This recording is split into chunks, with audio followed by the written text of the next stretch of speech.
Assalamualaikum warahmatullahi wabarakatuh. Alhamdulillah, tidak pernah berhenti lisan kita memuji dan memuja Allah. Tentu nikmat Allah sangat melimpah dan tidak bisa terhitung lagi. Sebagaimana Allah subhanahu wa ta'ala telah menyebutkan dalam kitabnya, wa in ta'uddu ni'matallahi la tuhsuha. Kalau kalian ingin menghitung-hitung nikmat Allah, maka kalian tidak akan mampu. Karena memang nikmat ini sangat banyak sekali. Mata kita masih bisa melihat, telinga masih bisa mendengar, lidah dan bibir kita masih bisa mengecap dan mengucap, tangan menjamah, kaki melangkah, dan kita masih bisa menikmati makanan, minuman, udara dan segala macam. Ini kalau ingin dirincikan sangat luar biasa besarnya nikmat Allah, dan Allah memerintahkan kita untuk menikmatinya dan juga bersyukur. Dan kita juga harusnya betul-betul memanfaatkan kemudahan dari Allah subhanahu wa ta'ala. Karena dengan mengucapkan dua susunan kata ini, Alhamdulillah kita sudah dianggap bersyukur. Dan Allah kekalkan dalam kitabnya, La in syakartum la azidannakum, wa la in kafartum inna adabi lasyadid. Kalau kalian bersyukur pasti aku akan tambah, dan kalau kalian kufur siksaku sangat pedih. Selanjutnya kita panjatkan salam hormat kita kepada Nabi besar Muhammad sallallahu alaihi wa alihi wa sahbihi wasallam. Sebagaimana Allah telah perintahkan kita untuk mengucapkan salam hormat tersebut. Dan tentunya sebagai balas jasa karena beliau telah menghabiskan 23 tahun dari masa hidupnya semua untuk agama ini. 13 tahun fase Mekah dengan perjuangan yang luar biasa, dicaci maki, dihina, dituduh sebagai pendusta, penyihir, penyamun, dan puncaknya diusir dari kampung halamannya, dan kita tahu betapa pedihnya orang yang diusir dari kampung halamannya, serta 10 tahun fase Madinah penyempurnaan agama ini akhirnya sampailah kepada kita. Baik, seperti biasa kita akan lanjutkan bedah buku kita yang ditulis oleh Dr. Sa'id bin Ali Wahf Al-Qahtani hafidahullah dengan judul agar doa dikabulkan, sebab-sebab terkabulkan dan tertolaknya doa berdasarkan Al-Quran dan Sunnah. Dan kita akan masuk insyaAllah pasal kedua pada kesempatan ini berhubungan dengan doa, yaitu masalah keutamaan doa. Jadi sebelum kita panjang lebar membaca, ibu-ibu sekalian, perlu digarisbawahi bahwasanya tidak ada satupun jenis ibadah yang ibu diperintahkan dalam agama Islam kecuali punya keutamaan. Artinya ibu akan mendapatkan balasannya, akan ada balasannya. Selain kita bisa menikmati ibadah tersebut, seperti orang sholat, orang puasa, orang haji dan umroh, dia bisa menikmati sebenarnya kalau dia memiliki iman dalam hati. Plus lagi dia mendapatkan banyak sekali janji-janji yang pasti benar dari Allah subhanahu wa ta'ala. Nah itu bahasa ceramah biasanya fadilahnya. Ya, fadilahnya. Dan kami sarankan agar ibu jangan mengerjakan ibadah apapun, wajib ataupun sunnah, kecuali ibu sudah mengetahui keutamaannya. Dan sekarang ini di masa kita, untuk mengetahui keutamaannya hanya butuh hitungan menit saja. Tinggal searching di Google keutamaan sholat berjamaah, keutamaan sholat duha, keutamaan sholat tahajud, keutamaan berdoa, segala macam hal. Kita akan temukan banyak sekali artikel-artikel yang menjelaskan tentang apa yang kita dapatkan kalau kita kerjakan ibadah-ibadah tersebut. Dan ini akan memotivasi kita untuk selalu konsisten menjaga ibadah tersebut. Karena memang kita ibadah ini ya sampai ajal datang, bukan cuma sekali dua kali, tapi selama ada perintah dan ada kesempatan kita akan terus mengerjakan karena memang tujuan kita diciptakan untuk itu. Allah kekalkan dalam surah Az-Zariyat surah nomor 51 ayat 56, "Wa ma khalaqtul jinna wal insa illa liya'budun." Kata Allah tidak menciptakan jin dan manusia kecuali betul-betul untuk mengabdi kepadaku. Memang untuk tunduk, patuh, menjalankan perintah, juga meninggalkan larangan. Begitu juga kalau ibu ada melakukan sebuah pelanggaran, dan kita mungkin masing-masing lebih tahu pelanggaran apa, tanpa menuduh tentunya ya. Tapi kalau ada seseorang muslim atau muslimah terjerumus dalam satu perbuatan yang dilarang atau dosa, bagaimana caranya supaya dia tinggalkan? Maka kata kuncinya adalah dia membaca ancamannya. Jadi kalau ibadah dia baca keutamaannya, kalau dosa dia baca ancamannya. Jadi ibu tinggal searching di Google misalnya ancaman berzina, ancaman riba, ancaman durhaka sama orang tua, apalah segala macam, akan ditemukan banyak sekali artikel-artikel yang berbicara tentang masalah itu.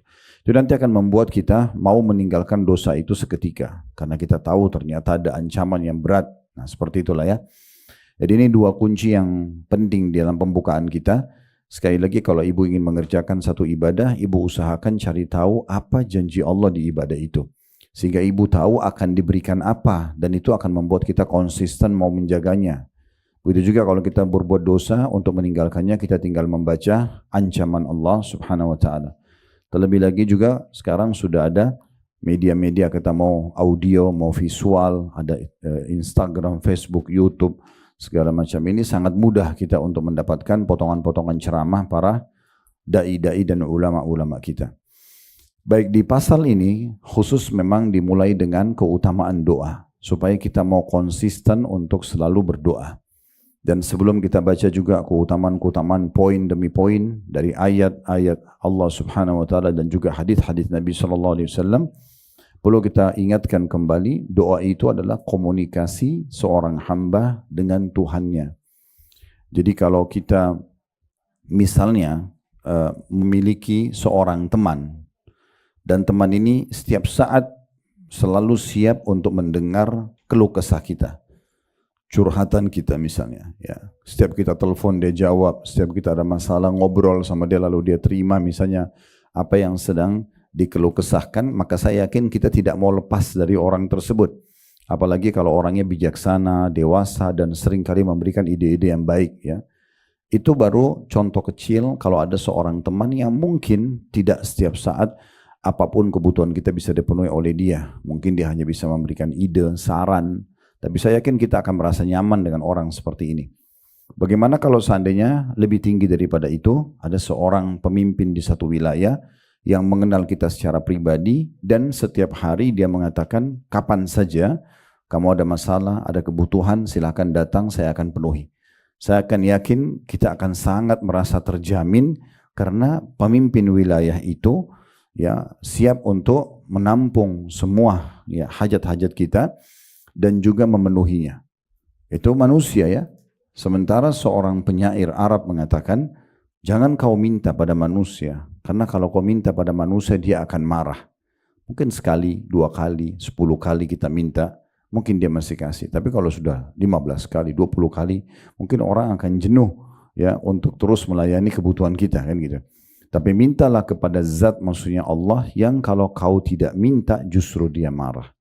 Allah itu kalau kita tidak minta justru marah. Ya, sebagaimana disebutkan dalam hadis riwayat Tirmidzi, kata Nabi SAW, man lam yad'ullah yaghdab alaih. Siapa yang tidak berdoa kepada Allah, Allah murka padanya. Jadi Allah menganggap orang itu tidak mau berdoa, Bu, berarti orang yang sombong. Orang yang sombong. Jadi kita doa itu berarti kita disuruh manja, ya. Minta terus sama Allah. Dan sudah kita titik beratkan, saya harap ini tidak dilupakan ya. Kalau berdoa itu ya, yang paling afdal justru di saat kita lagi sehat, lagi lapang, ya. Lalu kita berdoa, itu yang paling afdal. Kita sudah sehat, minta dipertahankan kesehatan itu. Kita sudah kaya, minta diberkahi, ya, dan segala macam. Kita sudah bahagia, misalnya Allah minta Allah tambahkan kebahagiaan tersebut. Ini semuanya sudah diberikan umur, maka kita minta agar dipanjangkan umur tersebut. Ini lebih afdal dibandingkan nanti ada masalah baru kita minta solusinya. Saya lagi sakit, kemudian kita minta agar disembuhkan. Itu tetap lebih afdal yang pertama, ya. Oleh karena itu tidak ada alasan untuk tidak berdoa kepada Allah Subhanahu wa taala. Dan saya bilang lebih pekah lagi, setiap ibu lihat apapun di depan matanya, misalnya sedang lihat ada nikmat melimpah. Ada orang punya rumah besar, punya kendaraan bagus, punya kelebihan fisik, itu sudah cukup untuk membuat ibu berdoa. Ibu berdoa, ya Allah, sebagaimana Engkau karuniakan dia, karuniakan juga untuk aku. Jadi doa. Itu kalau ada orang punya kelebihan. Ada kelebihan apapun yang kita lihat, selama bukan bentrok sama sunnatullah. Masih ingat ya? Sunnatullah itu sistem seperti ibu nggak suka malam, jangan ibu bilang, ya Allah hilangkan malam. Kan tidak mungkin. Itu bentrok sama sistem. Tapi selama tidak bentrok sama sistem, kelebihan apapun di depan mata kita, kita boleh minta kepada Allah agar diberikan yang sama. Berarti kan tidak ada alasan untuk tidak berdoa. Begitu juga kalau kita lihat kekurangan pada diri seseorang, kita lewat ke sebuah tempat tidak nyaman, ada orang di depan kita, karakternya tidak baik, kasar dan segala macam. Sudah cukup untuk jadi doa buat kita. Kita mengatakan, ya Allah, janganlah engkau jadikan aku seperti dia misalnya. Atau berikan dia hidayah, ubah dia dan seterusnya. Itu sudah cukup jadi doa. Dan ini sesuai dengan sabda Nabi SAW, kenallah Tuhanmu pada saat kau sedang lapang, dia akan mengenali kau pada saat kau sedang susah. Ya. Jadi momen apapun jadikan kesempatan untuk berdoa. Dikatakan dalam riwayat yang sahih, Nabi SAW itu kalau sedang terlewat ayat tentang rahmat, pasti mohon rahmat. Terlintas tentang surga, pasti mohon surga. Terlintas tentang neraka dan umat-umat yang pernah disiksa, beliau berlindung dari semua itu. Jadi semua momen di depan mata kita itu bisa kita jadikan sebagai doa, gitu ya. Termasuk kita sedang merasakan nikmat, ya, lagi makan enak, lagi minum, ini sudah cukup jadi doa. Ya Allah, pertahankan ini buat saya. Atau kita lagi ada masalah, ya Allah keluarkan saya. Ini semua jadi doa buat kita. Baik, kita akan coba baca di halaman 19 ya, pasal kedua tentang keutamaan doa ini. Kata penulis, banyak sekali ayat-ayat Al-Quran dan hadis-hadis Nabi SAW tentang keutamaan doa. Di antaranya yang pertama, firman Allah Subhanahu wa taala dalam surah Al-Baqarah ayat 186 yang berbunyi, "Wa idza sa'alaka 'ibadi 'anni fa inni qarib ujibu da'watad da'i idza da'an falyastajibu li wal yu'minu bi la'allahum yarshudun." Dan apabila hamba-hambaku bertanya kepadamu, hai Muhammad, tentang akunya besar, berarti Allah Subhanahu wa taala, kata ganti Allah, maka jawablah bahwasanya aku adalah dekat. Aku mengabulkan permohonan orang yang berdoa apabila ia berdoa kepadaku. Maka hendaklah mereka itu memenuhi segala perintahku dan hendaklah mereka beriman kepadaku agar mereka selalu berada dalam kebenaran. Ayat ini kita bedah menjadi beberapa bagian. Bagian yang pertama adalah potongan firman Allah Subhanahu wa taala, dan apabila hamba-hambaku bertanya kepadamu, hai Muhammad, tentang aku, jawablah bahwasanya aku sangat dekat. Ya, ini dalam firman Allah yang lain, wa nahnu aqrabu ilaihi min hablil warid. Kami lebih dekat kepada manusia itu daripada urat lehernya sendiri. Jadi Allah Subhanahu wa taala sangat dekat, dan Allah itu raqib, maha mengawasi, basir, maha melihat, sami, maha mendengar. Jadi jangan sampai kita berpikir Allah itu tidak melihat atau tidak mengetahui. Kalaupun sedang ada nikmat, Allah tahu nikmat itu diberikan kepada kita, dan Allah menilai kita bersyukur atau tidak. Kalau kita sedang diuji, Allah tahu sebenarnya ujian itu sedang ada kepada kita, penyakit, gangguan orang dan segala macam. Allah ingin kita berdoa agar diberikan jalan keluar, dan Allah menguji kita di situ. Ya. Jadi kita harus faham Allah itu sangat dekat. Ya. Plus lagi Allah itu sangat penyayang. Allah itu lebih menyayangi kita daripada ibu kita sendiri. Ini pernah kita sebutkan riwayatnya, saya ingatkan lagi bagaimana seorang ibu dulu di kancah peperangan di masa Nabi SAW. Kebetulan dia cari anaknya, kemudian dia temukan anaknya di tengah-tengah kancah peperangan, dan ternyata dia temukan, dan ibu itu langsung memeluk anaknya dan merasa luar biasa karena mendapatkan anak yang sudah hilang. Lalu Nabi SAW bilang kepada para sahabat, kira-kira kalau seandainya kita bakar api, lalu kita perintahkan atau kita minta ibu itu melempar anaknya ke dalam api, apakah ibu itu akan melakukannya? Maka para sahabat mengatakan, tidak ya Rasulullah. Nggak mungkin. Jangankan ibu itu baru temukan anaknya yang sudah hilang di kancah peperangan. Kalaupun tidak hilang, tidak ada seorang ibu yang mau melempar anaknya ke api. Apalagi ini baru ketemu setelah hilang di kancah peperangan. Maka kata Nabi SAW, demi zat yang jiwaku dalam genggaman, yang maksud demi Allah, Tuhan kalian Allah lebih sayang kepada kalian daripada ibu itu pada anaknya. Allah tidak ingin kita celaka, Allah tidak ingin kita susah, Allah ingin kita selalu senang. Nanti kita sebutkan salah satu penyebab daripada doa seseorang belum diterima ada di akhir ayat ini. Ya, nanti di bagian yang ketiganya kita ambil. Ini masih bagian pertama ya. Yang kita bisa ambil hikmah dan pelajarannya, Allah itu sangat dekat. Kemudian yang kedua adalah aku mengabulkan permohonan orang yang berdoa apabila ia berdoa kepadaku. Dari potongan ini berarti tidak ada doa yang ditolak, kecuali ya ditunda atau tertunda pemberiannya. Kami sudah berikan penjelasan di beberapa pertemuan yang lalu ya. Kalau ibu sedang berdoa, itu seperti volume, ya, volume radio ya, kalau kita naikin tuh ada garisnya ya. Mungkin ibu sudah berada di garis ketiga, mungkin tinggal 2 kali lagi berdoa sampai ke garis yang terbesarnya, yang tertingginya. Sebenarnya tinggal sedikit lagi berdoa, tapi kita kadang-kadang sudah berhenti. Makanya Nabi SAW mengatakan pasti diterima doa seseorang di antara kalian selama dia tidak tergesa-gesa. Kata para sahabat, ya Rasulullah, bagaimana cirinya orang tergesa-gesa itu? Kata Nabi SAW, dia bilang, saya sudah berdoa, tapi belum lihat jawabannya, maka dia tinggalkan doa tersebut. Mungkin tinggal sekali, mungkin tinggal 2 kali, mungkin tinggal sepekan dia berdoa, Allah akan kasih. Dan makin ditunda pemberian doa tersebut, maka makin membeludak dan makin memuncak pahala kita dapatkan.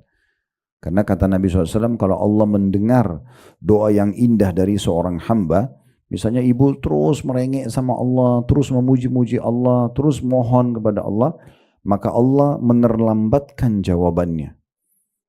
Memang Allah sengaja menerlambatkan. Untuk apa? Agar hamba tersebut tetap dalam doanya. Saya sudah kasih contoh tuh hari, kalau ibu sakit, ibu bilang, ya Allah sembuhin saya, sembuh tiba-tiba. Apakah ibu masih berdoa? Ibu berhenti. Tapi Allah kasih kita seminggu. Seperti orang kalau ke dokter ada dosis obat. Nah, seperti itu sebenarnya. Jadi kalau kita sudah mulai mengajukan proposal kita, permohonan pada Allah, itu pastikan sudah ada ijabahnya. Ya, cuman tinggal menunggu waktunya saja. Dan kata sebagian ulama, andai saja orang yang rutin berdoa di dunia itu mengetahui bagaimana besarnya pahala akan dia dapatkan di hari kiamat dari doanya. Ini kita tidak bicara pemberian jawabannya ya. Tapi proses dia berdoa itu, andai saja dia lihat bagaimana besarnya pahala dalam proses dia berdoa seminggu, 2 minggu, 1 bulan itu, maka dia akan berharap seumur hidupnya dia berdoa selama di dunia. Jadi tidak ada yang sia-sia. Walaupun ibu belum lihat jawabannya, terus aja ibu merengek. Proses itu berpahala di sisi Allah Subhanahu wa ta'ala. Kemudian yang ketiga, potongan ayatnya ini yang harus dipenuhi agar doa ibu diijabah. Gitu kan? Allah mengatakan, oleh karena itu hendaklah mereka memenuhi segala perintahku. Ya, syaratnya itu.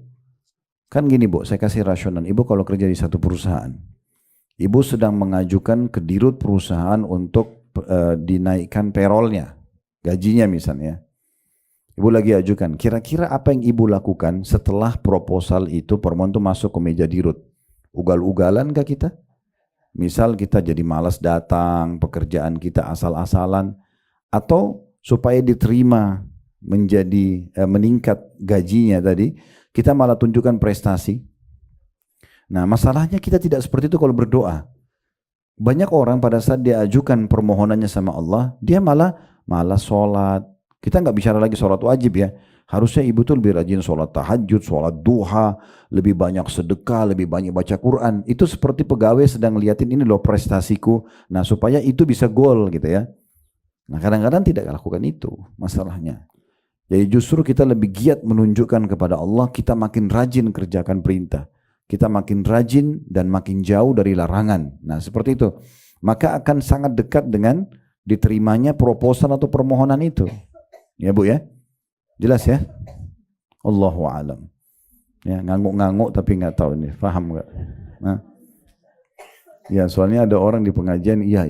Nah, begitu keluar nggak diamalkan. Sama aja nanti pertanyaannya, saya sudah berdoa lama Ustaz, nggak terima jawabannya. Dari tadi kita jelasin tuh ini. Ya. Jadi ini harus mengerjakan semua perintah. Jadi ajukan permohonan harus diikuti dengan bukti kalau memang saya berharap itu diterima ya. Ibu kalau mau utang, maaf ini contoh saja, sama orang. Bagaimana ibu mengajukan dia? Saya mau butuh utang, kasih saya. Gitu? Kan nggak mungkin ya. Pasti kita mohon ngerengek, bahkan nangis. Kalau perlu anaknya sakit di bawah. Ini buktinya. Kenapa sama manusia begitu, sama Allah tidak begitu? Kan gitu. Harusnya lebih daripada itu. Makanya Ibnu Qayyim rahimahullah, seorang ulama, beliau pernah lewat di rumah seorang ibu itu lagi marah sama anaknya, saking marahnya anaknya diusir keluar, masih kecil, terus ditutupin pintu, anak itu nangis, ngerengek, kena capek nangis, anak itu nggak pergi, dia tertidur depan pintu. Nah, akhirnya ibunya nggak tega juga, dibuka pintu, digendong anak tersebut. Ibnu Qayyim bilang, Maha Suci Allah, andai saja seorang hamba seperti anak itu pada Tuhannya, anak itu pada ibunya, dan begitu dia sama Tuhannya, maka pasti akan diijabah. Karena Allah lebih penyayang daripada ibu dari anak kepada anaknya, gitu kan. Allah lebih penyayang kepada kita daripada ibu kepada anaknya. Seperti itulah. Jadi itu harusnya ya, hendaknya mereka itu agar diijabah doanya, maka memenuhi semua perintah. Perintah Allah itu bersih dua ya. Perintah mengerjakan ketaatan, perintah meninggalkan pelanggaran, larangan. Nah ini penting ya. Ada orang sholat iya, tapi melanggar terus. Masih gosip, masih ini, masih itu. Ini susah, dia iya prestasi tapi melanggar. Gini gimana caranya? Kalau di perusahaan ini tetap dapat surat SP ya. Ibu misalnya pekerjaannya angkanya 1 sampai 10, ibu kerjaan sampai 10, tapi ibu telat datang, ibu sering ganggu temannya, tetap aja kena surat peringatan, kan gitu. Nah seperti itulah. Kemudian syarat yang kedua, hendaklah mereka beriman kepadaku, agar mereka selalu berada di atas kebenaran. Apa maksudnya beriman, Bu? Ibu yakin dengan keberadaan Allah Subhanahu wa taala. Ada banyak orang berdoa tapi Allah ada enggak sih? Allah dengar enggak sih? Nah itu tidak beriman namanya, atau kurang imannya ya. Harus diikuti dengan penuh keyakinan Allah sedang mendengar doa saya ini, walaupun sekali ibu berdoa, ibu harus penuh keyakinan ini Allah dengar dan Allah akan terima. Makanya kata Nabi SAW dalam sebuah hadis, nanti mungkin akan disebutkan dalam hadis-hadis kita ya. Kalau saya belum baca hadis-hadisnya, tapi yang jelas ada hadis Nabi SAW, Udu rabbakum mukinuna bil ijabah. Berdoalah kalian pada Tuhan kalian dalam kondisi penuh keyakinan akan diterima. Yakin Allah ada mendengar, yakin Allah akan kasih. Ya, kalau seseorang kerja di perusahaan, Bu, dia yakin dia akan terima gaji di akhir bulan hanya karena dianggap pemimpin atau pemilik perusahaan itu orangnya jujur, maka bagaimana dengan Tuhannya? Kalau manusia aja kadang-kadang bisa berkhianat kan gitu. Allah tidak ada sifat pengkhianatan. Allah pasti benar dengan janji-janjinya gitu kan. Maka kita harus penuh dengan keimanan. Berdoalah kalian kata Nabi SAW pada Tuhan kalian dengan penuh keyakinan, Allah akan diijabah. Karena Allah tidak akan menerima doa dari hati yang lalai. Kalau hanya rutinitas, mulutnya cuma komat kamit, yang penting sudah doa. Diterima nggak diterima ya terserah, itu kurang imannya. Harus dengan penuh keyakinan, dengan sangka baik kepada Allah, Allah akan kasih. Nah itu yang dimaksudkan di sini. Jadi ayat ini dibagi menjadi 3 faedah tadi ya. Faedah yang pertama itu kalau betul-betul kita tahu kalau Allah Subhanahu wa taala itu akan dekat ya. Kemudian yang kedua, dia akan menerima semua permintaan hamba-hambanya asal ya diikuti dengan syarat yang ketiga, memenuhi segala perintah, yaitu mengerjakan perintah dan meninggalkan larangan ya. Pokoknya ibu makin ada hajat sama Allah, makin gencar dan makin giat. Sholatnya makin rajin, baca Qur'annya makin rajin gitu ya. Dan juga harus betul-betul yakin dengan Allah Subhanahu wa taala. Kita pindah dalil kedua, juga masih firman Allah Subhanahu wa taala dalam surah Ghafir ayat 60, di mana Allah Subhanahu wa taala berfirman, wa qala rabbukum ud'uni astajib lakum innal ladzina yastakbiruna an ibadati sayadkhuluna jahannama dakhirin. Dan Rabbmu berfirman, berarti kekal dengan keputusan ini ya. Berdoalah kepadaku, niscaya akan kuperkenankan bagimu.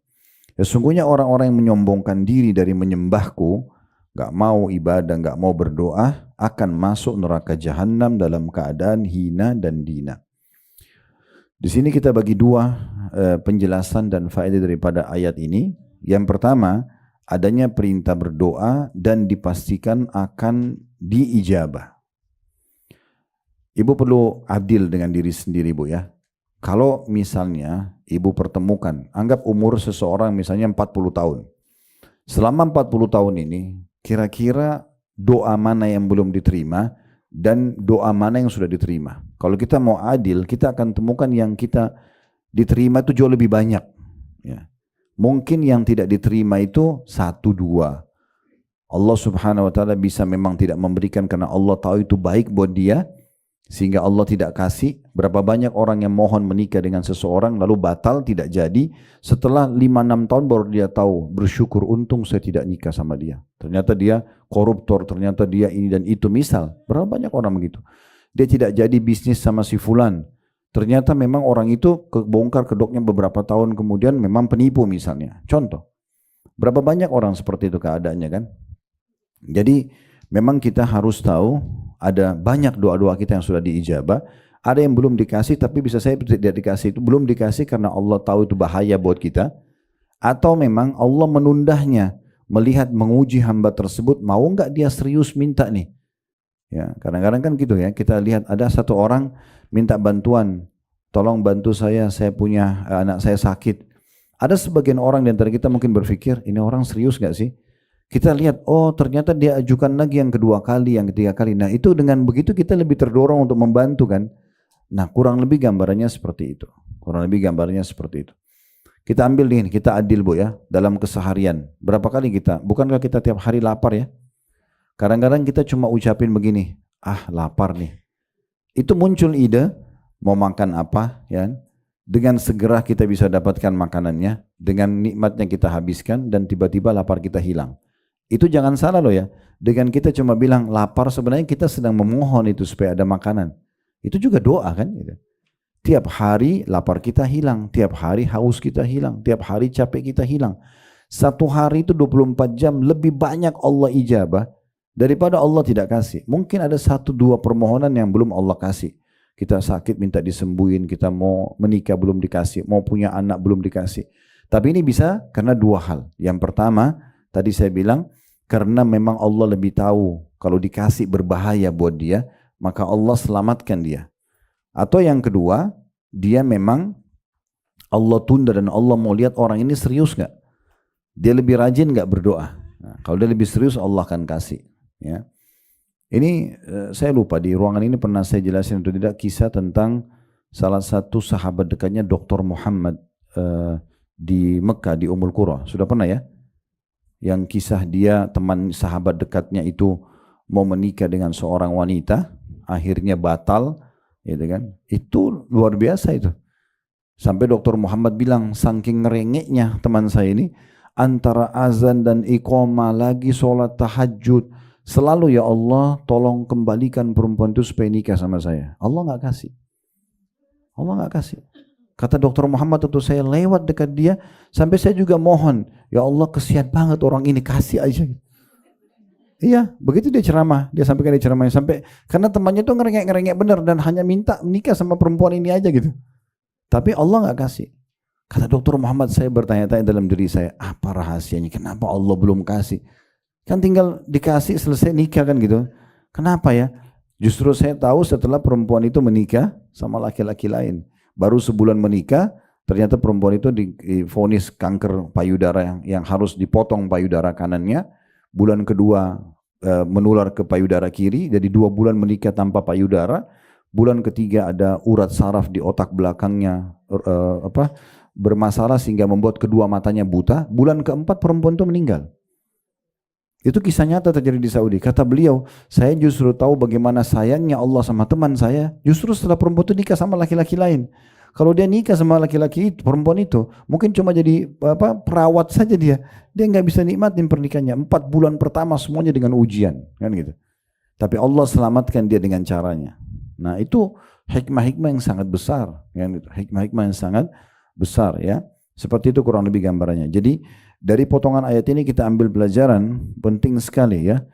Allah akan mengijabah doa, gitu kan? Dan cara memahaminya, berlaku adil dengan diri kita, ternyata lebih banyak doa yang Allah sudah berikan daripada Allah belum berikan. Dan kalau Allah belum berikan, cuma 2 keadaannya. Allah selamatkan kita dari sesuatu yang berbahaya buat kita, walaupun kita masih bisa berdoa, nggak apa-apa. Ya, atau memang Allah ingin melihat keseriusan kita. Ya, makin giat nggak dia beribadah tadi. Dia makin sedekah, dia makin zikir, dia makin menjaga tutup auratnya, dia makin segala macam, sehingga Allah melihat, oh ini orang ini serius ya. Seperti itulah. Potongan yang kedua justru ancaman. Dan ini berat sekali, akan diancam dengan neraka jahanam bagi orang yang tidak mau berdoa. Di sini ulama tafsir mengatakan makna firman Allah SWT, sesungguhnya orang-orang yang menyombongkan diri dari menyembahku, maknanya adalah berdoa kepadaku. Karena puncak daripada penyembahan kepada Allah doa. Sebagaimana sabda Nabi SAW, ad-doa huwal ibadah. Berdoa itu adalah puncak daripada ibadah. Kalau ibu sudah sedikit-sedikit selalu mau berdoa sama Allah, itu berarti ibu sudah sampai pada puncak terbaik ibadah. Berarti yang lain itu akan terjaga. Tapi kalau orang malas berdoa, itu berarti dia akan jauh dari ibadah-ibadah yang lainnya. Ya. Yang ketiga, firman Allah Subhanahu wa taala dalam surah Al-A'raf ayat 55 sampai 56 yang berbunyi, "Ud'u rabbakum tadarruan wa khufyah, innahu la yuhibbul mu'tadin, wa la tufsidu fil ardi ba'da islahiha, wad'uuhu khaufan wa tama'a, inna rahmatallahi qaribun minal muhsinin." Berdoalah kepada Rabbmu dengan berendah diri dan suara yang lembut. Sesungguhnya Allah tidak menyukai orang-orang yang melampaui batas. Dan janganlah kamu membuat kerusakan di muka bumi sesudah Allah memperbaikinya, dan berdoalah kepadanya dengan rasa takut, ya, dalam kurung tidak akan diterima dan harapan akan dikabulkan. Sesungguhnya rahmat Allah itu amat dekat kepada orang-orang yang berbuat baik. Di ayat ini kita bisa bagi menjadi 5 bagian, ya, faedah daripada ayat Al-Quran. Yang pertama adalah adanya perintah Allah Subhanahu wa taala, dan ini masuk dalam syarat-syarat diterimanya doa, ya. Adanya perintah untuk berdoa kepada Allah Subhanahu wa taala, di situ disebutkan dengan berendah diri dan suara yang lembut, enggak teriak-teriak, gitu ya. Allah Maha dengar. Di sini maksudnya berendah diri adalah ibu menunjukkan rasa butuhnya pada Allah. Ya mirip kalau kita minta sesuatu tadi sama pimpinan perusahaan, kita minta sama seorang pimpinan wilayah, ya presiden atau raja misalnya berkuasa, saya yakin kita akan sangat santun, ya, memohon kepada dia dan khawatir jangan sampai ada tutur kata kita yang salah, akhirnya tidak diterima proposal atau permintaan kita. Itu sama raja manusia. Bagaimana dengan Allah Subhanahu wa taala? Maka harus diikuti dengan berendah diri. Justru kita makin tunduk, makin merendah, ya, kepada Allah Subhanahu wa taala. Termasuk merendah kepada Allah adalah merendah atau tawadhu dengan hamba-hamba yang lain, ya. Jadi jangan ibu merasa, yaudah saya merendah sama Allah, ya Allah mohon-mohon, tapi begitu ketemu sama manusia sombong. Nah itu juga masuk tuh, ya. Berarti dia tidak merendah namanya. Karena termasuk orang yang merendah, tawadhu kepada Allah Subhanahu wa taala adalah tawadhu kepada makhluknya. Ya. Kita dalam bahasa Indonesia itu sudah ada pepatah, ya, jadilah seperti padi, kalau makin berisi dia makin menunduk, kan gitu. Jadi kita makin kaya, makin Allah berikan kelebihan fisik, kepintaran, justru makin merendah, bukan menggapai orang lain, ya. Nah, itu yang dimaksud dengan berendah, ya. Kemudian suara lembut ini santun lah, ya, santun. Sebagaimana Nabi SAW pernah berkata kepada para sahabat begini, kalau kalian sedang menukik, bertakbirlah. Pesawat lagi take off, mobil kita lagi menukik, kita lagi jalan, kita naik tangga, bertakbirlah. Nah, baca Allahu Akbar gitu, ya. Dan kalau kalian sedang nurun, kalau pesawat mungkin landing, ya, itu bertasbihlah, bacalah subhanallah, subhanallah gitu, ya. Rupanya ada satu sahabat, waktu dia dengar itu, dia karena semangatnya, kudanya dia pulang dari peperangan itu lagi menukik, dia teriak Allahu Akbar, suara keras gitu. Maka Nabi SAW waktu dengar suruh panggil orang itu. Lalu Nabi SAW mengatakan, kecilkan suaramu, karena zat yang sedang kamu seru tidak tuli. Kau usah teriak-teriak, Allah dengar. Untuk apa? Pakai mikrofon besar-besar ganggu orang teriak-teriak. Kan enggak usah. Kalau azan iya, tapi kalau dia berdoa untuk hajat dia, untuk apa? Nanti akhirnya terbuka pintu riya dan segala macam, mengganggu orang lain. Kita berdoa sendiri saja. Kecuali memang kita lagi memandu doa, beda, ya. Pembaca doanya iya, dia kerasin suara supaya orang dengar, gitu kan. Kami kadang-kadang kalau bimbing umroh di depan Ka'bah, selepas sholat di belakang makam Ibrahim, memang saya ajak jemaah berdoa. Saya sengaja berdoa dalam bahasa Indonesia supaya lebih kena merasa depan Ka'bah kita berdoa. Ya saya terpaksa angkat suara. Atau kita lagi di Arafah, sore hari lagi haji, emang saya angkat suara sengaja supaya orang dengar, jadi orang tahu. Dan kita dalam bahasa Indonesia supaya orang lebih merenungi, oh iya ya, minta ini ya, minta itu ya, gitu kan. Itu contohnya. Itu yang pertama. Yang kedua, Allah membenci orang-orang yang melampaui batas. Di sini bisa bermakna melampaui batas adalah orang-orang yang tidak mau sama sekali berdoa, atau melampaui batas itu adalah dia menyangka buruk kepada Allah. Nah, saya sudah berdoa sekian lama Allah nggak kasih saya, itu termasuk melampaui batas, ya.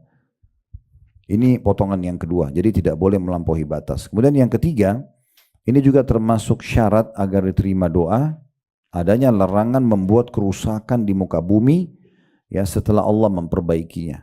Kerusakan maksudnya mengganggu, ya, mengganggu orang lain, mengganggu lingkungan, ya, itu termasuk hal-hal yang bisa menolak doa, ya. Kalau kita lakukan, ya, banyak orang subhanallah di jalan ganti knalpot kendaraannya ribut ganggu orang, gitu. Gak ada manfaatnya, ya. Kadang-kadang saya lihat gitu ada orang pakai motor knalpotnya ribut banget, orang lewat di sebelah kita jadi jengkel, bisa saja orang doakan keburukan. Untuk apa kira-kira? Apa yang mau dibanggakan? Dianggap orang suka, orang tidak ada yang suka. Tapi dia berbangga-bangga hanya mau ganggu orang. Ini termasuk buat kerusakan. Untuk apa? Mengganggu orang gitu ya. Tidak boleh sama sekali kita mengganggu. Termasuk mengganggu tetangga. Ya, mungkin ada orang putar musik besar-besar, ganggu orang lain di sebelah rumahnya misalnya. Atau dia menyombongkan diri atau apa saja. Ini termasuk syarat diterimanya doa, tidak boleh buat kerusakan. Dari hal yang kecil sampai hal yang besar ya. Makanya Nabi SAW menggambarkan orang mukmin itu ibarat lebah. Kalau dia makan, dia hanya makan yang baik saja. Lebah itu cuma ambil sari bunga. Ya. Kalau dia memberi, dia hanya memberi yang terbaik, madu. Dan kalau dia hinggap di sebuah tempat, buat sarang, walaupun dahan pohon itu sudah rapuh, tetap tidak mengganggunya, tidak merusaknya. Kan begitu lebah ya. Dan kalau dia diganggu maka sengatannya mematikan. Itu gambaran orang-orang mukmin. Kita kalau tinggal di satu lokasi, berteman sama orang, maka kita hanya mau makan sesuatu yang halal. Kita juga akan memberi balasan yang terbaik. Ya. Kita juga tidak akan membuat kerusakan, tidak akan mengganggu lingkungan. Tetapi kalau diganggu bisa saja kita menjawab itu. Ya. Karena kezaliman tidak boleh dibiarkan. Ini yang keberapa tadi? Yang ketiga ya. Yang keempat, ini syaratnya ya, yaitu berdoa kepada Allah dengan rasa takut. Ini khauf bahasa Arabnya. Dan maksudnya takut tidak diterima, cemas jangan sampai tidak diterima, itu diikutin itu. Dan juga roja atau harapan dikabulkan. Jadi memang kita ibu sekalian dianjurkan beribadah itu dalam kondisi diikuti dengan dua ini ya, khauf dan roja. Takut Allah tidak kabulkan sehingga kita selalu semangat untuk meningkatkan kualitasnya, dan juga berharap Allah terima. Antara dua ini semua ibadah kita, sholat, puasa, doa, haji, umrah gitu ya. Karena ulama mengatakan kalau dua hal ini ada dalam jiwa seorang mukmin, dia akan selamat dari riya. Karena dia takut nanti tidak diterima. Sekarang orang kalau ada rasa khauf dan roja, rasa takut Allah tidak kabulkan dan berharap Allah berikan, dia akan hati-hati sekali menjaganya kan. Sehingga dia tidak berani mau ngomong sama orang, nanti riak nih. Ya. Jadi dia selalu jaga. Nah itu salah satu syarat diterimanya doa adalah kita berada di antara dua ini. Khauf, rasa khawatir Allah tidak terima sehingga kita selalu menjaga kualitasnya, dan roja, berharap agar Allah berikan. Yang terakhir, yang kelima adalah syarat juga diterimanya doa, sesungguhnya rahmat Allah amat dekat dengan orang-orang yang berbuat baik. Jadi maksudnya tadi ini mirip dengan ayat yang sebelumnya ya. Jadi kalau mau hajat ibu dipenuhi, justru makin tunjukkan kerajinan kita, kebaikan kita di hadapan Allah Subhanahu wa taala.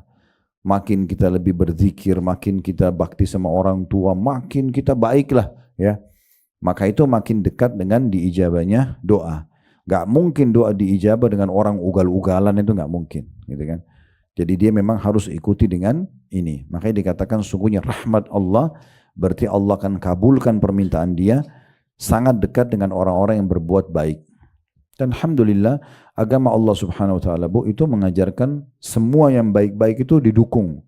Seperti orang jujur, amanah, tanggung jawab, bakti sama orang tua, senyum, bantu orang susah. Semua yang baik-baik itu memang agama Allah mengajarkan itu. Dan semua yang buruk-buruk, mencuri, menggunjing, memfitnah, mengganggu orang lain, membunuh, semua dilarang. Maka sebenarnya agama Allah sudah memandu kita untuk menjadi orang yang baik.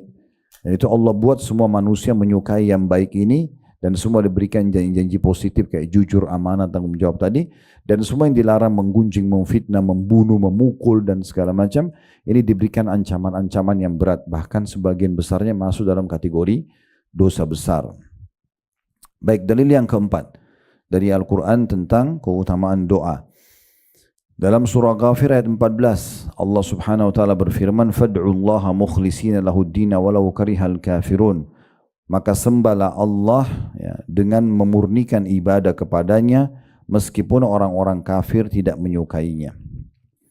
Dari ayat ini kita ambil satu pelajaran ya, bahwasanya Allah Subhanahu wa taala akan menerima semua jenis ibadah di antaranya doa kalau betul-betul murni karena Allah, artinya ikhlas.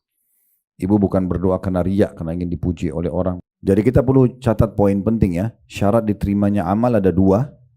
Umumnya amal. Ikhlas karena Allah dan mutaba'ah. Mutaba'ah itu mengikuti Nabi Muhammad SAW. Baru bisa diterima.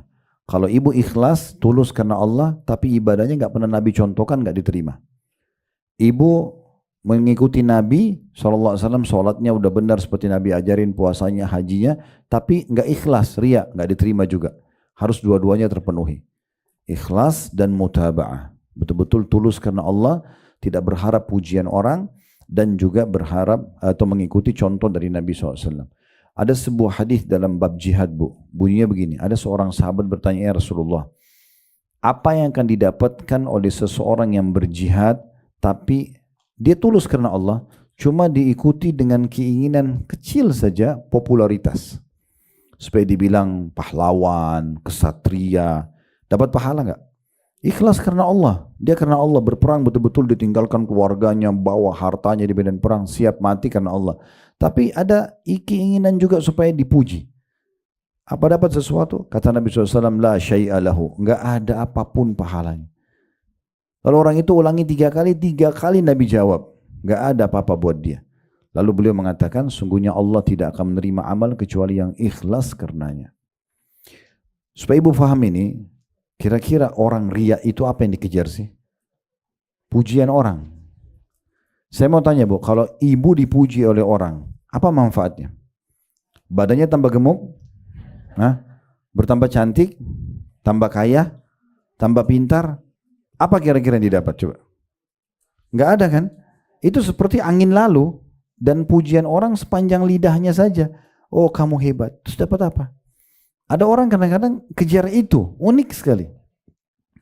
Ini semalam suntuk sholat tahajud dari jam 2 malam sampai azan subuh. Sudah bagus ikhlas karena Allah. Besok pagi cerita sama temannya. Semalam itu saya nangis. Misal, semalam itu begini. Hilang semuanya itu. Jadi gini, sederhana. Ibu bukan saya ajarin, tapi saya berbagi tips sederhana kalau mau riya. Kalau mau riya ya.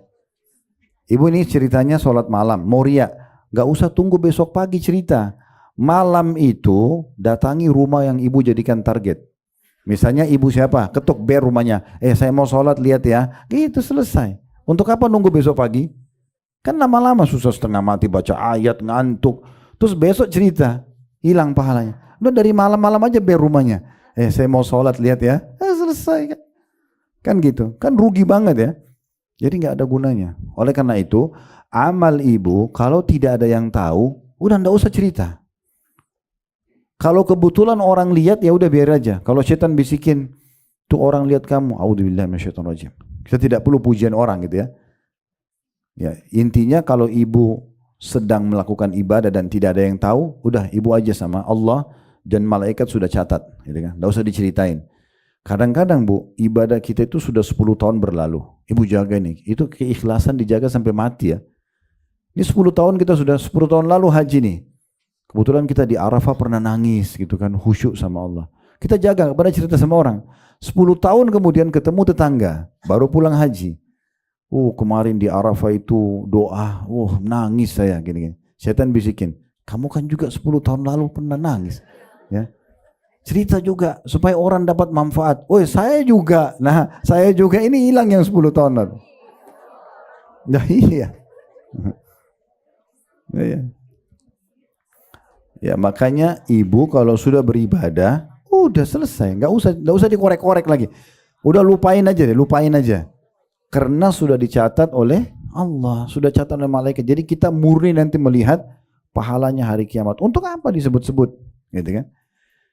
Bedakan ulama bilang, kalau kita sedang on proses, dalam proses melakukan ibadah itu ditanya, Misalnya ibu lagi mau ke taklim sini, misalnya ada yang tanya mau kemana? Oh saya mau taklim. Ditanya, ya. Jangan tidak ditanya, cerita. Kamu tahu nggak saya mau kemana? Nah, misal. Ini hati-hati dengan status-status, ya. Ya.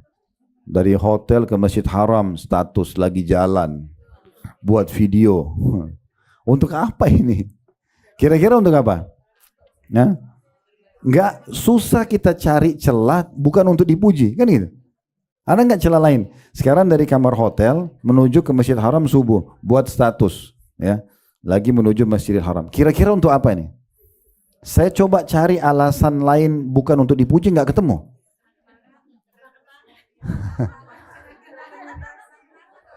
Kalau kenang-kenangan, jangan di status. Kenang-kenangan simpan aja di handphone. Iya nggak? Status ini kan dibaca orang. Tujuannya untuk orang tahu kan gitu. Ini mulai ada pembenaran. Kalau untuk diikutin orang bukan begitu caranya. Misalnya ibu naik pakai travel bagus, rekomendasikan ke orang, itu ada travel bagus sana, cukup udah kan, nanti itu satu paket, dia sholat, dia tahu kan satu paket. Tapi kalau kita lagi secara detail ibadah kita laporin di status, ini berarti kita sedang, nih saya lagi buat nih, lihat ya, kan gitu.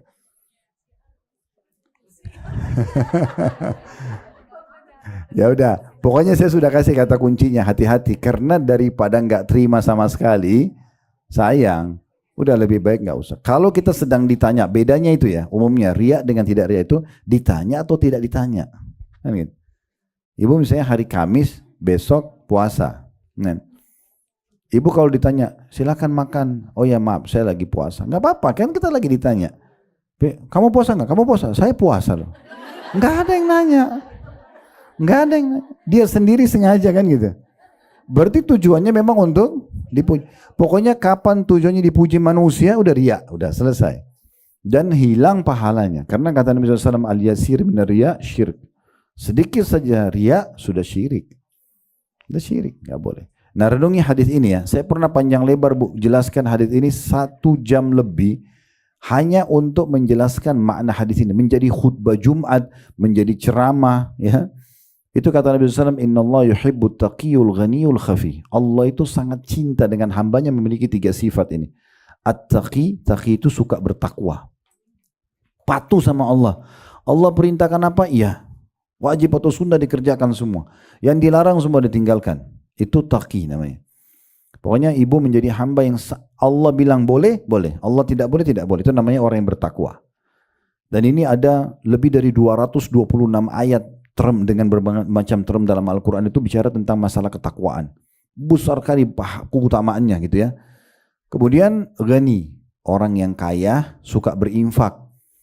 Dia kaya, sumbernya halal, dia juga suka berbagi sama orang. Ini Allah cintai. Dan yang ketiga, ini adalah khafi. Orang yang suka merahasiakan amalnya. Nah, ada kata kunci bu. Ibu kalau nggak cerita amalnya ibu, Allah akan bongkar amal ibu setelah ibu meninggal. Itu ulama bilang begitu ya. Jadi kalau ibu misalnya suka sedekah nih kasih satu orang, ibu nggak cerita sama siapa, antara ibu sama dia, ibu transfer, ibu kasih. Misalnya ada satu janda maaf dibantu atau satu rumah anak yatim atau apa ya, ibu sering transfer, tidak ada yang tahu. Nanti ibu meninggal itu ada Allah punya cara membongkarnya. Oh si rupanya dia yang suka bantu tuh. Tapi kan sudah aman kita dari riya ya, karena kita sudah meninggal. Biasanya justru jadi contoh bagi orang lain. Justru jadi contoh bagi orang. Dinukil sebuah kisah, ada seorang salaf dulu di kota Madinah, itu selama 20 tahun bu, dia berinfak setiap malam untuk 100 keluarga, dikasih di tengah malam ya. Jadi antara sholat tahajud dengan sholat subuh.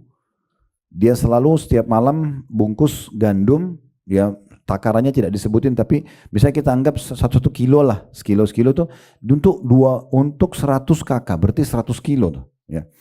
Dipikul di pundaknya, ditaruh di kantong-kantong kecil, dia datang ke rumah orang-orang miskin di kota Madinah, dia nggak ketuk ya, taruh dia pergi.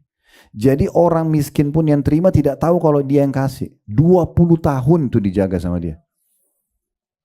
Istrinya pun tidak tahu. Kapan ketahuan? Allah bongkar pada saat dia meninggal, jenazahnya waktu dimandiin. Yang mandiin ini lihat di pundak sebelah kanannya itu ada bekas warna hitam karena suka pikul balam berat. Malam-malam 100 kilo. Gandum kan berat banget gitu ya. Terus ditanya istrinya, apa ini bekas di badan suami Anda? Dia bilang, saya juga tidak tahu. Tetapi saya biasa lihat suami saya antara setelah sholat tahajud sampai subuh, itu dia sering pikul-pikul barang gitu, keluar. Tapi saya juga tidak tanya untuk apa. Kemudian tersebar berita, setelah 2-3 hari dia meninggal, rupanya yang biasa keluarga yang biasa terima bantuan itu sudah terputus. Maka akhirnya Allah punya cara membongkar, ternyata dia yang selama ini membagi itu. 20 tahun tidak ada yang tahu. Coba bayangin tuh, luar biasa mereka menjaga gitu ya. Jadi kalau orang tidak tahu nggak usah diceritain. Ini penting sekali ya. Masalahnya Bu, riya itu bukan hanya menghancurkan amal, tapi dia bagian daripada dosa besar. Bukan dosa ya, bukan dosa biasa, dosa besar riya itu. Karena dia syirik kecil. Jadi pamer-pamer amal, expose pada orang segala macam ini, kalau dia ikutin bisikan syaitan untuk pamer, maka secara otomatis akan jadi riya gitu ya. Tentu tidak semua amalan yang terekspos itu berarti dia riya. Tidak bisa kita vonis juga orang seperti itu, ya. Tapi kalau misalnya ibu tanpa sebab, memang ibu sengaja. Ada orang kadang-kadang di Masjidil Haram, saya lihat dengan mata kepala gitu. Dia menghadap Ka'bah sambil angkat tangan seakan-akan berdoa, padahal tidak berdoa, hanya untuk difoto doang. Iya. Sengaja angkat tangan, Ka'bah backgroundnya gitu kan, angkat tangan supaya berdoa di foto. Untuk apa ini kira-kira? Coba cari celah kalau ini ikhlas karena Allah. Di mana? Susah ini, ya susah untuk yang ada pasti lebih kepada dipuji. Oh, depan Ka'bah lagi berdoa kan gitu. Jadi ini nggak bisa ya. Ini poin penting ya. Tapi tidak semua amal yang terang-terangan itu riya, tidak boleh kita vonis. Jangan juga ibu misalnya lihat temannya ada kotak amal masjid lalu dia nyumbang, atau ada ajakan nyumbang kayak sekarang ke Palestina lalu dia nyumbang besar, teman-temannya tahu, langsung kita vonis riya, nggak boleh. Kita malah dosa kalau kita vonis orang, karena itu antara dia sama Allah kan. Karena ulama membahas ada saatnya di mana sedekah itu yang terang-terangan bisa lebih afdol daripada sembunyi-sembunyi, tapi cuma satu keadaan, yaitu di saat orang ini kalau dia memulai memberikan sedekah karena dia dikenal oleh lingkungannya, orang lain pada ikut. Nah itu pernah terjadi begini. Tapi ini ingat, jangan ditunggangi ya. Jadi pernah terjadi di masa Nabi SAW,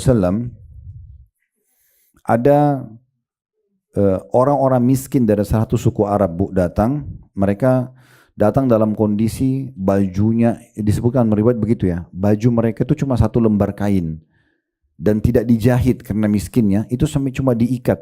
Kalau ditiup angin bisa tersingkap sebagian tubuh mereka. Kaum laki-laki datang ke Madinah, wajah mereka itu digambarkan saking susahnya hitam kemerah-merahan. Karena biasa kena matahari, susah banget gitu ya. Mereka kurus sekali. Nabi begitu lihat, tahu orang-orang ini susah. Sebelum mereka sampai ke masjid, Nabi sudah motivasi para sahabat. Khutbah tentang masalah keutamaan sedekah, tentang segala macam motivasi mereka. Ayo sedekah nih.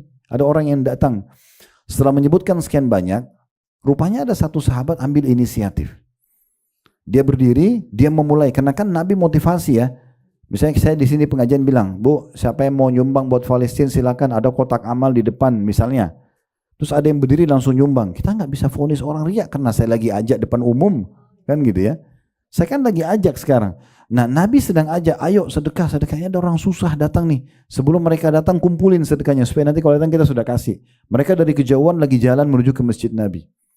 Ada satu sahabat berdiri, dia langsung nyumbang, ya Rasulullah ini. Begitu dia kasih, rupanya satu masjid ikut nyumbang.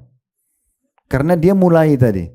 Apa kata Nabi SAW? Siapa yang menunjukkan pada kebaikan, dia akan panen pahala orang yang mengikutinya tanpa dikurangi sedikitpun dari pahala orang tersebut. Tapi di sini ada motivasi dari Nabi SAW, ayo sedekah, nah gitulah. Kayak lagi diajak, ayo sedekah sekarang, nah gitu ya.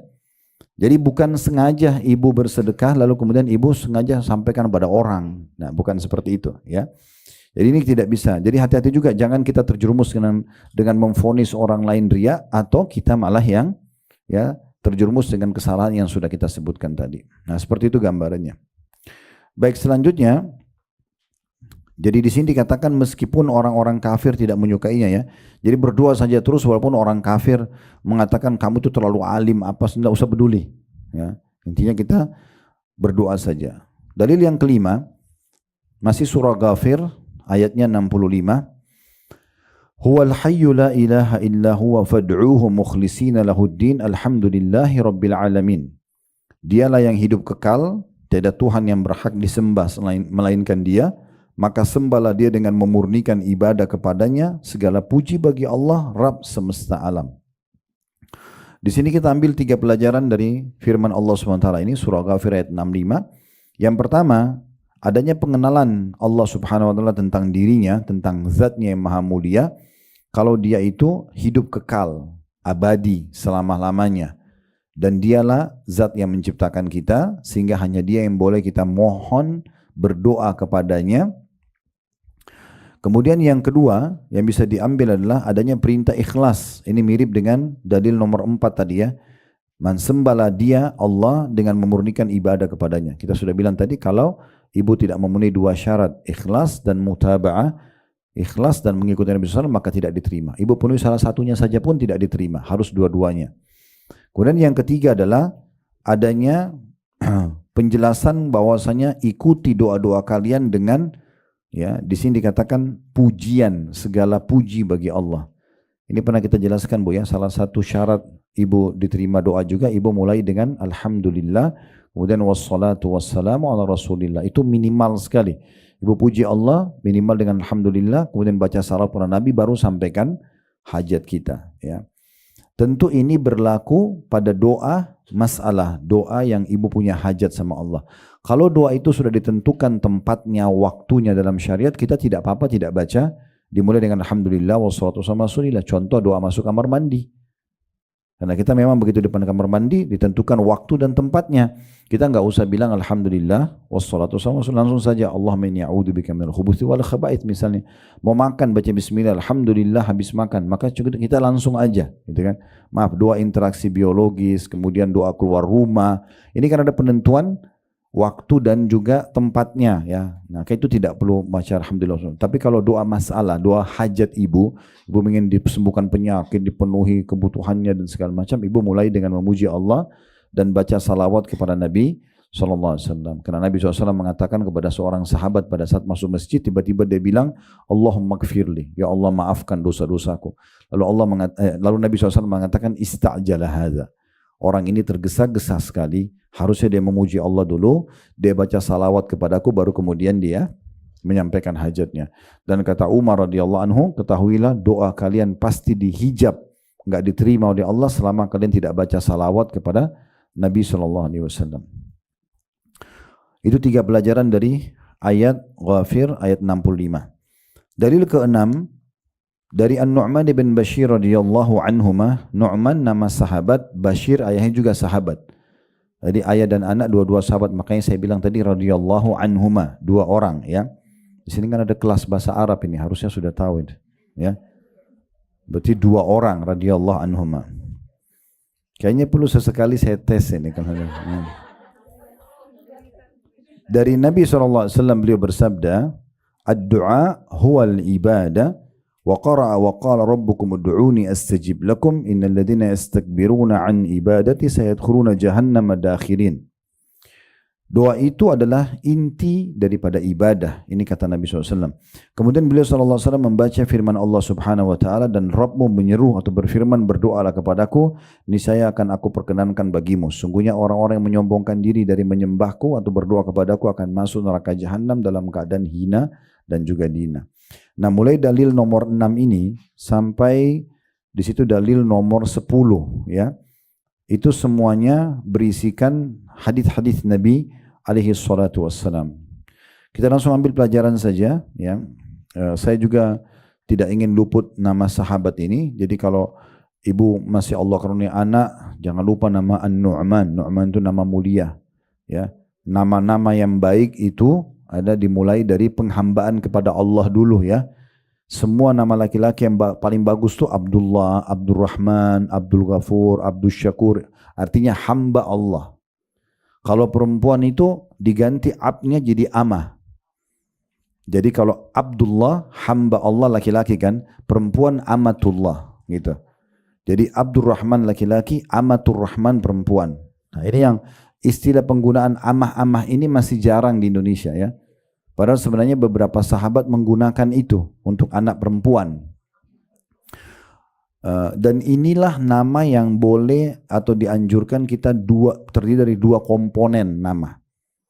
Kan abdu Allah kan, hamba Allah. Kenapa di sini dibolehkan? Karena penghambaan kepada Allah. Ama hamba perempuan ya.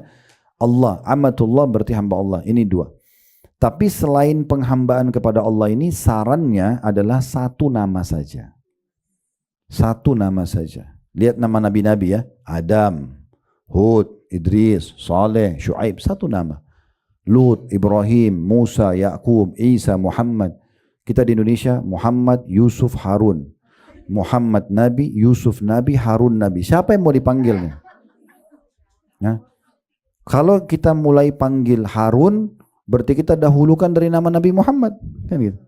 Kalau kita panggil namanya Nabi Muhammad, kita lupakan namanya Harun misalnya. Atau Nabi Yusuf kan gitu. Satu nama, Muhammad, Muhammad saja. Hud, Hud saja. Saleh, Saleh saja. Begitu nama Nabi-Nabi. Ya. Jadi nggak usah rame-rame. Tapi Ustaz, paspor kita butuh 3 nama. Nama dia, nama ayahnya, nama kakeknya. Biasakan dia tahu nama ayahnya disebut di semua akte lahir, paspor. Nama dia, nama ayahnya, nama kakeknya. Misal nama dia Muhammad, nama ayahnya Yusuf, nama kakeknya Harun misalnya. Udah, baru Muhammad Yusuf Harun benar gitu kan. Itu baru benar, oke kan gitu, tidak ada masalah. Tapi jangan nama dia sendiri. Ya, pernah kami kebetulan Allah amanahkan di Makassar, ada rumah sakit bersalin punya orang tua kami. Itu kalau ada beberapa kali orang melahirkan situ minta surat namanya anaknya, masya Allah. Kebetulan lahir bulan Sya'ban, harus ada Sya'bannya. Nama rumah sakitnya Nur Syifa, harus ada Nur Syifanya. Terus nama pilihan ibunya apa, nama pilihan ayahnya apa. Belum nama pilihan keluarga. Ini 5 nama. Ya. Kadang-kadang juga ada yang tidak faham, dia tambah Siti ya, Siti Aisyah, gitu kan? Siti itu kalau di beberapa negara Arab artinya ibu. Ibu. Masa bayi baru lahir Siti langsung? Ya kan? Aisyah aja, nama istri Nabi Aisyah, Hafsah, ya kan, Sofia kan satu aja. Nanti kalau mau tambah nama ayahnya, misalnya Aisyah binti Abi Bakar kan gitu. Nah seperti itu. Itu termasuk pelajaran. Sebenarnya bukan masuk dalam masalah doa ya. Cuma saya ingin selipin karena kadang-kadang ini penting untuk difahami. Jadi nama-nama itu satu aja. Harus kita bisa ubah pola itu. Itu yang pertama. Yang kedua, kalau sudah kasih nama, baca lengkap. Muhammad, Muhammad saja. Jangan mat. Ya. Muhammad artinya apa? Terpuji. Mat artinya apa? Dipanjangkan. Kan beda artinya. Kan gitu, mat, dia dimatkan, dipanjangkan. Tadinya namanya Muhammad, Muhammad, Ahmad, Mahmud itu sama, artinya terpuji ya. Tapi kalau kita panggil mat ini. Atau kadang-kadang namanya sudah bagus nih Aisyah. Dan dipanggil Aisyah. Karena anaknya waktu kecil gendut, dipanggil gendut gitu. Misalnya. Jadi berubah. Kan ini agak aneh ini. Makanya kata Nabi SAW, pilihlah nama-nama terbaik buat kalian dan anak-anak kalian, karena dengan itu kalian akan dipanggil nanti hari kiamat. Panggil hari kiamat, gitu ya. Bagaimana Ustaz kalau sudah terlanjur nama saya ini namanya aneh-aneh gitu ya? Ya, pilih nama sekarang untuk panggilan sehari-hari. Ya. Cari nama. Istri Nabi kan 9 orang. Kalau sama Khadijah 10 kan itu. Ada Khadijah, ada Aisyah, ada Sofia, ada Juwairiyah, ada Maria. Banyak sekali. Ibunya Nabi Isa ada Maryam. Istrinya Fir'aun yang beriman Asia. Ada banyak nama sahabat Nabi ya. Nusaibah ya. Banyak nama-nama Sumayyah dan yang lainnya. Banyak nama-nama itu. Kan gitu. Baik. Kalau An-Nu'man ini kebetulan karena dia sahabat. Maka ayah juga sahabat, kita bilang tidak ada ulama. Dan ini nama-nama boleh kita kasih juga, nama-nama bukan cuma nama manusia ya. Nama benda-benda yang ibu suka, ibu boleh kasih nama. Nabi SAW kasih nama pedangnya, kasih nama untahnya, itu boleh. Tapi nama-nama yang baik. Nama-nama yang baik gitu ya. Termasuk juga memanggil nama-nama panggilan baik buat pasangan kita. Ya. Panggil apa panggilan yang baik-baik buat dia. Saya pernah pulang pengajian, suami istri satu mobil, ini sudah ikut kajian gitu ya. Terus karena saya waktu itu tidak bawa kendaraan, mereka antar ke rumah.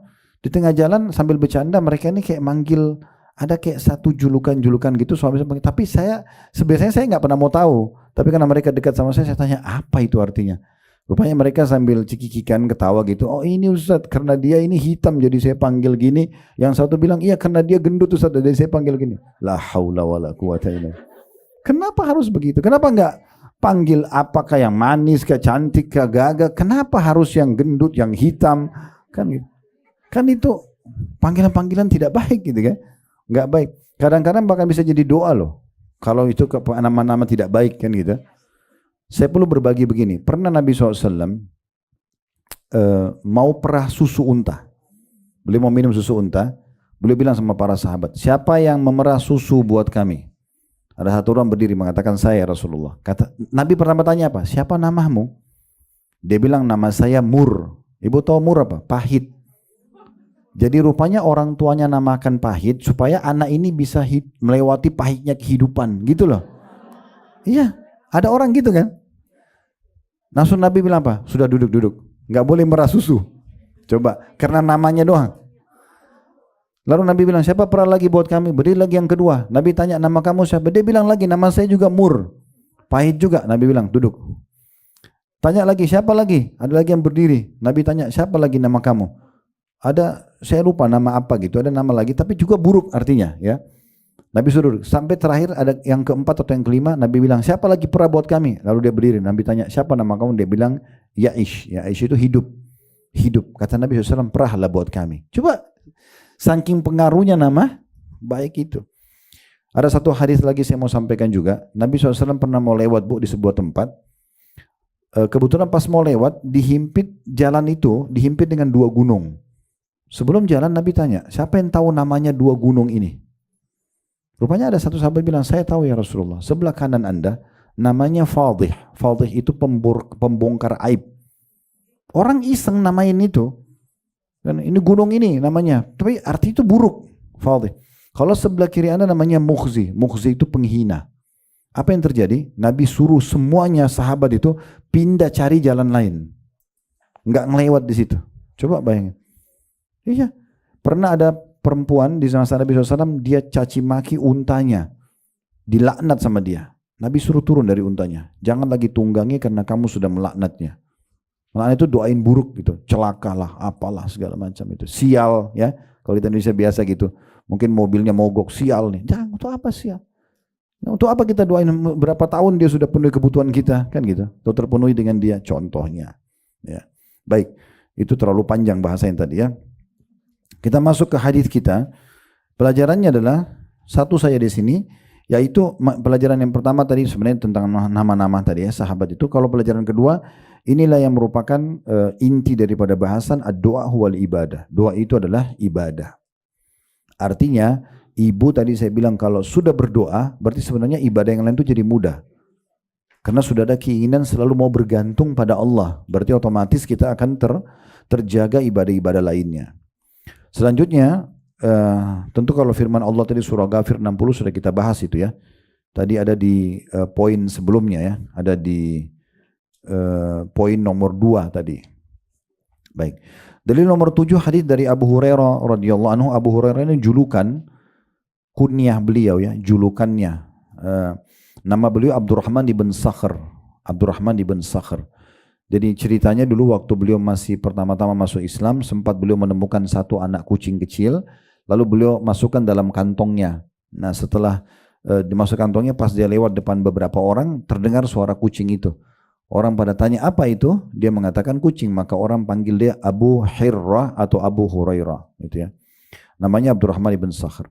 Beliau mengatakan dari Nabi SAW, beliau bersabda, Laisa syai'un akrama ala Allah ta'ala minad du'a. Tidak ada sesuatu pun yang lebih mulia terhadap Allah atau di sisi Allah daripada berdoa. Hadis ini jelas sekali maknanya. Artinya, kalau ibu mau cari ibadah yang paling besar pahalanya adalah berdoa.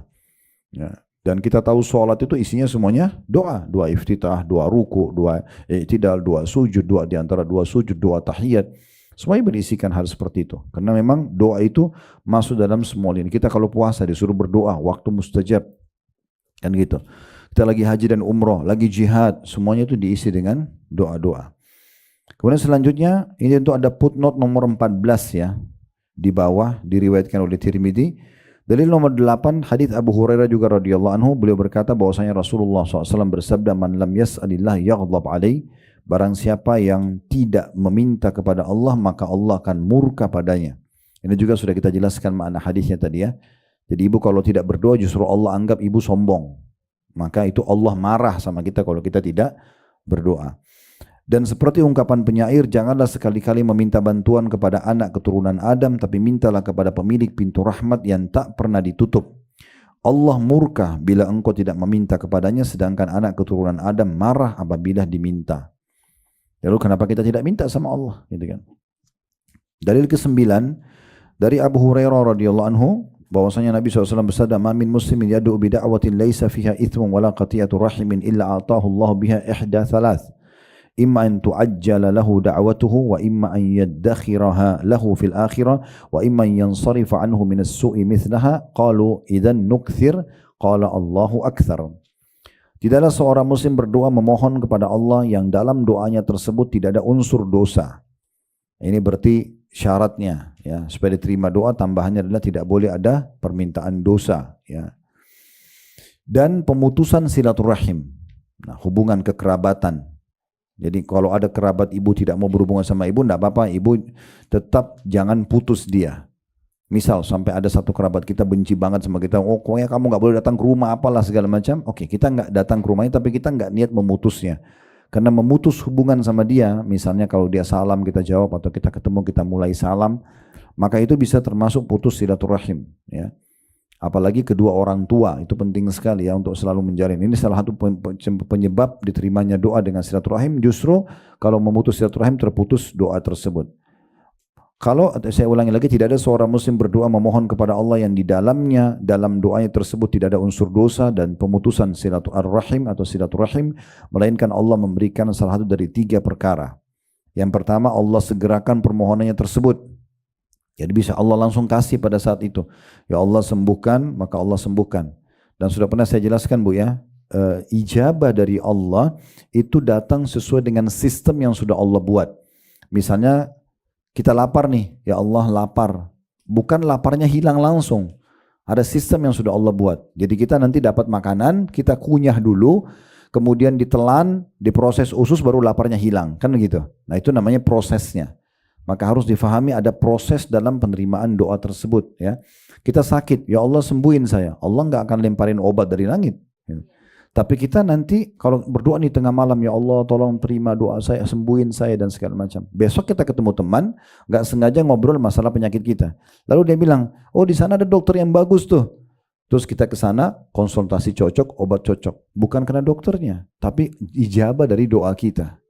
Ya Allah bukain saya rezeki. Besok tiba-tiba ada yang tawarin rumahnya mau dijual. Jangan buru-buru tolak. Walaupun tidak ada uang, mungkin ibu bisa tawarin ke orang lain. Misalnya contoh. Jadi ada saja pintu-pintunya. Jadi seperti itu. Allah berikan langsung. Atau kata Nabi SAW, Allah jadikan simpanan baginya di akhirat. Dia nanti dalam bentuk pahala, gitu kan, di hari kiamat. Ini pernah saya jelaskan di awal, kita jelaskan bab doa. Nanti di hari kiamat ada orang akan diberikan pahala bergunung-gunung. Lalu mereka bertanya kepada para malaikat, ini pahala dari mana? Amal apa? Kata para malaikat, ini doa-doa kalian yang belum kalian lihat jawabannya di dunia. Diberikan dalam bentuk pahala di akhirat. Maka kata Nabi SAW, mereka pada saat itu serentak semuanya berharap agar doanya belum ada yang dikasih di dunia. Karena besarnya pahala yang mereka dapat. Kemudian yang ketiga, atau Allah hindarkan dari kejahatan seukuran dengan permintaannya. Jadi ada musibah mungkin yang akan menimpa kita, itu jadi nggak jadi karena kita berdoa. Para sahabat berkata, kalau begitu kami akan banyak-banyak meminta, berdoa. Kata Nabi SAW, Allah tetap lebih banyak rahmatnya. Maksudnya walaupun kalian minta banyak, tetap akan tidak pernah habis ya stoknya Allah. Minta apa saja Allah kasih. Selama tidak minta yang haram, tidak putus silaturahim, maka insya Allah Allah akan kasih. Ya. Dalil yang ke-10 dan ini yang terakhir dari Salman Al-Farisi radhiyallahu anhu. Al-Farisi karena dari negeri Persia ya. Mereka disilakan dengan Al-Farisi ya. Beliau berkata bahwasanya Rasulullah SAW bersabda, Inna rabbakum tabaraka wa ta'ala hayyun karim, yastahi min abdi idha rafa yadaihi ilaihi an yaruddahuma sifran. Sesungguhnya Allah yang maha suci lagi maha agung, maha pemalu dan maha mulia. Dia malu terhadap hambanya, N-nya besar kata ganti Allah, apabila hambanya itu mengangkat kedua tangannya kepadanya, lalu dia mengembalikannya dalam keadaan kosong. Itu ada footnote nomor 17 di bawahnya, diriwayatkan Abu Dawud, Tirmidzi, Ibnu Majah dan seterusnya. Dari hadis ini kita ambil pelajaran bahwasanya pelajaran pertama, Allah Subhanahu wa taala memiliki sifat-sifat yang mulia, maha suci. Pertama, suci dari segala macam kekurangan. Jadi apapun kekurangan manusia, lapar, haus, ngantuk, sakit, itu tidak ada semua sama Allah. Allah maha suci dengan segala macam kekurangan. Lagi maha agung, semua keagungan yang kita bisa lihat dari raja-raja dunia itu cuma sebagian kecil daripada kemahaagungannya Allah Subhanahu wa taala sebagai pencipta. Kemudian maha pemalu, ya Allah Subhanahu wa taala memang pemalu dan memerintahkan hambanya untuk punya sifat malu. Ya sampai kata Nabi SAW, man lam yastahi falyaf'al ma yasha, atau kama qala Nabi SAW. Siapa yang tidak malu dia buat apa saja. Tapi sifat malu akan mengontrol orang dari pelanggaran-pelanggaran agama gitu ya. Kemudian dan maha mulia, ya, mulia berarti Allah Subhanahu wa taala itu tahu bagaimana memuliakan hamba-hambanya yang memohon kepadanya. Lalu disebutkanlah dari 4 sifat ini, ya, ini pelajaran kedua yang bisa diambil dari hadis, yaitu dia malu terhadap hambanya. Salah satu sifat malunya Allah, dia malu pada hambanya yang kalau mengangkat kedua tangannya kepadanya kemudian Allah kembalikan kosong. Berarti pasti diijabah, ya, asal dipenuhi syarat-syaratnya tadi. Dan pelajaran yang terakhir di sini adalah bagaimana Allah Subhanahu wa taala menganjurkan kita berdoa dengan mengangkat tangan, ya. Boleh mengangkat tangan, boleh juga tidak mengangkat tangan. Dua-duanya pernah dikerjakan oleh Nabi sallallahu alaihi wasallam. Sebagai penutup di sini dikatakan oleh penulis, doa merupakan sebab paling kuat untuk menolak sesuatu yang tidak diinginkan, ya. Misalnya ada masalah-masalah, kita khawatir jangan sampai sakit, jangan sampai bangkrut. Jadi doa itu paling kuat bisa menolak sesuatu yang tidak diinginkan, mencapai apa yang diharapkan. Yang jadi target kita apa? Termasuk obat yang paling bermanfaat dan musuh bagi bencana karena dapat menolak dan mengobatinya. Mencegah dan menghindarkan terjadinya atau meringankan apabila telah datang menimpa. Doa merupakan senjata orang-orang yang beriman. Kedudukan doa terhadap bencana ada 3 tingkatan. Yang pertama, doa lebih kuat dari bencana, maka doa dapat menolak bencana yang akan turun. Ini kalau bencananya belum terjadi, ibu selalu mohon agar jangan sakit, jangan bangkrut, jangan difitnah orang. Dari awal ibu selalu minta. Maka itu di situ doanya lebih kuat daripada bencananya. Nanti kalau datang ujian tidak jadi, tertolak dengan doa tersebut. Atau yang kedua, doa lebih lemah dari bencana. Bencana lebih kuat. Karenanya musibah pun menimpa seseorang, akan tetapi doa bisa meringankan walaupun sedikit. Ini misalnya ibu tunggu dulu terjadi masalah baru ibu berdoa. Sudah terlanjur difitnah, sudah terlanjur sakit, sudah terlanjur bangkrut misalnya, sudah terlanjur ditipu baru ibu minta jalan keluarnya. Nah, di sini doa tidak bisa menepis lagi musibah itu karena sudah datang, tapi dia akan bisa meringankan atau memberikan jalan keluar. Yang ketiga, doa dan bencana saling beradu kekuatan. Nah, ini juga bisa terjadi, ya. Kalau ada ujian yang akan datang dari Allah, tapi kita sambil berdoa. Nah, ini digambarkan adalah mereka saling bersaing, tinggal siapa yang lebih kuat. Kalau ibu tetap lebih gencar berdoa terus, ya maka akan lebih menang daripada ujian yang akan datang atau bisa tidak terjadi. Dari Abdullah bin Umar radhiyallahu anhuma, dari Nabi SAW beliau bersabda, doa yanfa'u mimma nazala wa mimma lam yanzil, fa'alaikum ibadallah bid-du'a. Kata Nabi SAW, doa itu memberi manfaat kepada apa yang telah turun terjadi untuk mengeringankan atau memberikan jalan keluar, dan yang belum turun, belum terjadi. Oleh sebab itu berdoalah kamu wahai hamba-hamba Allah. Semua tetap akan ada manfaatnya. Sebelum terjadi akan bisa tertepis, musibah itu tidak terjadi. Kalau sudah terjadi akan memberikan jalan keluarnya. Dan yang terakhir adalah dari Salman radhiyallahu anhu, beliau berkata bahwasanya Rasulullah SAW bersabda, la yuruddul qada'u illa du'a wa la yazidu fil umri illa albir. Tidak akan menolak ketentuan Allah kecuali doa, dan tidak akan menambah umur seseorang kecuali berbuat kebaikan. Dari hadis ini kita ambil 2 pelajaran. Yang pertama, bahwasanya ya, keputusan Allah tentang ujian bisa tertolak dengan doa. Bisa tertolak dengan doa selama belum terjadi. Oleh karena itu kita disuruh berdoa sama Allah di saat lapang supaya jangan ada penyakit ya yang menimpa kita. Pelajaran yang kedua, setiap perbuatan baik itu akan menambah umur. Maksudnya menambah umur, menambah keberkahan, Bu ya. Menambah keberkahan ya. Ada hadis Nabi SAW yang berbunyi, siapa yang ingin dipanjangkan umurnya, diluaskan rezekinya, maka hendaklah dia melanjutkan silaturahim, gitu kan. Pertanyaannya, apakah bertambah angka umurnya? Misalnya Allah tentukan di Lauhil Mahfuz 70 tahun jadi 75 misalnya. Allahu alam, pendapat yang paling kuat, pendapat di sini Ibnu Taimiyah pernah menyampaikan rahimahullah, adalah yang bertambah keberkahannya. Jadi maksudnya orang kalau ada si A sama si B, si A suka silaturahim, si B tidak suka silaturahim. Dua-duanya 70 tahun. Kita akan temukan si A yang suka silaturahim ini keberkahan hidupnya banyak sekali. Dia udah berapa bangun masjid, udah punya rumah anak yatim, udah banyak sekali yang dia kerjakan kebaikan dibandingkan dengan si B yang tidak silaturahim. Itu maknanya keberkahan dalam umur. Jadi berkah itu kayak misalnya ibu duduk 1 jam, 2 jam duduk, itu manfaatnya banyak banget dibandingkan dengan orang yang kalau yang lainnya mungkin duduk tapi omong kosong aja. Nah seperti itu keberkahan namanya. Itu yang dimaksud dengan perbuatan baik akan memanjangkan umur, maksudnya menambahkan keberkahan dalam umur tersebut. Allahu a'lam. Baik, ini bahasanya insyaallah. Kita akan masuk ke depannya pasal ketiga tentang syarat-syarat terkabulnya doa dan hal-hal yang menghalangi terkabulnya doa itu sendiri.